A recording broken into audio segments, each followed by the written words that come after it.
Hello friends, today we are going to see the major highlighted news came from Narendra Modi sir is solar energy.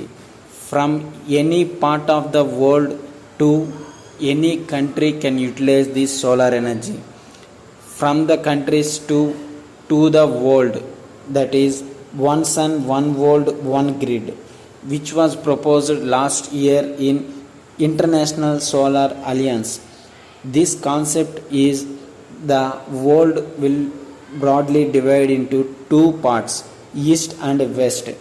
East side Myanmar, Vietnam, Thailand, and west side Middle East and Africa. Major solar rays found in these countries, and the one grid, one sun, one world, one grid plan was completed in three phases, which will be: first, Indian grids will connect with Middle East, South Asia and Southeast Asia to share solar energy and other renewable sources.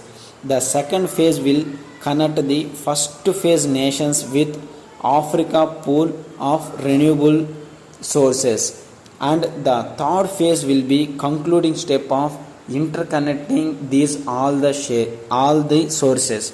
Friends, what was the countries we discussed now was the major sunlight catchment area countries.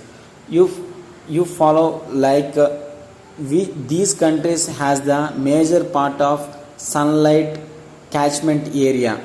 So due to this, the major countries planned this one sun, one world, one grid on these countries, and top countries will invest in this to benefit mutually, and by connecting these they will share their energy, solar energy and renewable energies, and to decrease global pollution. Friends, the main concept behind this is to decrease global pollution and carbon emissions.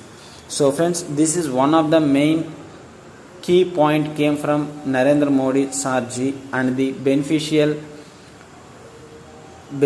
companies in this is Tata Power, Adani Renewable Energy, Sterling and Wilson.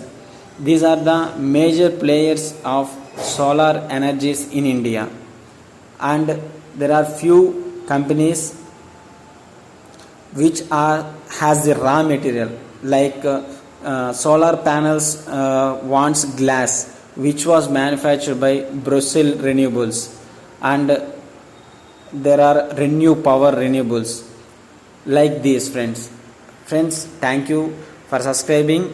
Share my channel, subscribe my channel for more updates on